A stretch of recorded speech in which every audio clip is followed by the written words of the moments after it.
देखिए, भारतीय इंकलाब संघ ने जुमला मालकान और मुश्तरका मालकान की ज़मीनों का जो मामला है उसके बारे में किसानों से विचार विमर्श करने के लिए, सलाह करने के लिए, आगामी रणनीति तय करने के लिए 24 जुलाई दिन रविवार को सुबह 10 बजे गांव टंडारडू में किसान पंचायत बुलाई है।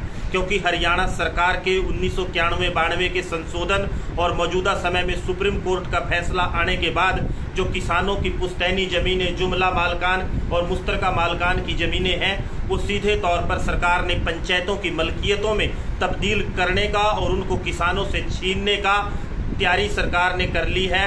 उसमें किसानों को जागरूक करने के लिए, अपने हकों की लड़ाई वो लड़े, उसके लिए एक किसान पंचायत टंडारडू में बुलाई गई है। तो कौन कौन इस पंचायत में पहुंच रहे हैं, कहां कहां अभी तक संपर्क किया गया है, कितने किसान हैं जो किस क्षेत्र से इस पंचायत में पहुंचने वाले हैं? देखिए, पूरा जो पंचकुला जिला है, पंचकुला जिला में सभी किसानों को हर एक माध्यम से, व्यक्तिगत संपर्क के माध्यम से, मीडिया, सोशल मीडिया के माध्यम से आह्वान किया गया है कि पंचकुला जिला के सभी किसान इस पंचायत में पहुंचें। और जो उत्तरी हरियाणा के हमारे प्रभारी हैं एडवोकेट संजीव, वो इसमें मुख्य रूप से इस मीटिंग का आयोजन पंचकुला जिला की कर रहे हैं। तो इसके साथ और अन्य कोई मुद्दा भी किसानों से जुड़ा हुआ मीटिंग में रखा जाएगा या कुछ? देखिए, किसानों से जुड़े सभी मुद्दों पर भारतीय इंकलाब संघ समय समय पर चर्चा और उनके मुद्दों को उठाता रहता है, लड़ाई लड़ता रहता है। लेकिन मौजूदा समय में सीधा जो किसान की मां कही जाने वाली, मानता जिस जमीन को किसान अपनी मां है, उसको सीधे तौर पर सरकार ने कानून की बैकडोर एंट्री के माध्यम से छीनने का जो कार्यक्रम हरियाणा प्रदेश में बनाया है। ये मीटिंग सीधे तौर पर जुमला मालकान और मुश्तरका मालकान की जमीनों का जो मामला है उसके बारे में आगामी रणनीति के लिए बुलाई गई है। तो आप खुद एडवोकेट हैं, सुप्रीम कोर्ट के द्वारा फैसला दिया गया है, तो बैकडोर एंट्री आप इसे कैसे कह सकते हैं?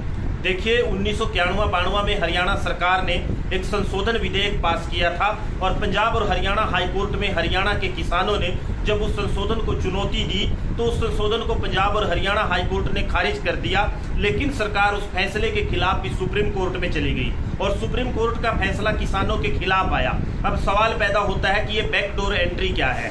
जब चकबंदी हुई गांव में, उस समय जो किसानों की साझली जमीनें, उनके हिस्से से थोड़ा थोड़ा हिस्सा काट कर रख दी गई थी, क्योंकि उस समय जमीन की इतनी कीमत नहीं थी। नदी, नाला या दरिया जिन गांव के पास है, वहां की जमीनों को साझा रखा गया था। लेकिन सरकार ने उन जमीनों को लोगों के इस्तेमाल की बजाय पंचायतों की मलकियत में तब्दील करने के लिए केवल जो हरियाणा में पंचायती जमीनों को डील करने वाला कानून Punjab village common land act है, उसकी परिभाषा में एक छोटा सा परिवर्तन करके कि जुमला मालकान की जमीनें और मुश्तरका मालकान की जो जमीनें होंगी, उन जमीनों को भी 1991-92 के उस संशोधन के लागू होने के बाद पंचायत की मलकियती जमीन तब्दील माना जाएगा।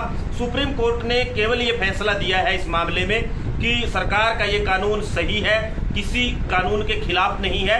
लेकिन हरियाणा विधानसभा जब चाहे किसानों की जमीन छीनने वाले इस कानून को एक संशोधन विधेयक से वापस ले सकती है।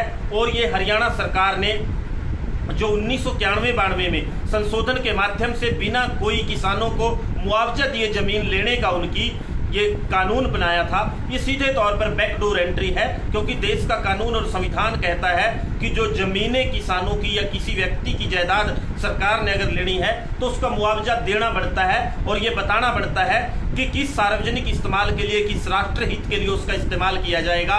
पहले ही जो पंचायतों की जमीनें पंचायतों के नाम है, उन जमीनों का सरकार इस्तेमाल सही तरीके से नहीं कर रही। गौचरांत की जमीनों पर रसूखदार लोगों का कब्जा है। शामलात की और पंचायत की जो जमीनें हैं, रास्ते और गोहर हैं, उनके ऊपर लोगों का कब्जा है, वो सरकार छुड़वा नहीं सकती, उनका सही इस्तेमाल नहीं हो रहा है। लेकिन जो किसानों के हल के नीचे जमीन है जिसमें वो खेती कर रहे हैं, इस काले कानून के माध्यम से उस जमीन को सरकार ने छीनने की एक योजना तैयार की है।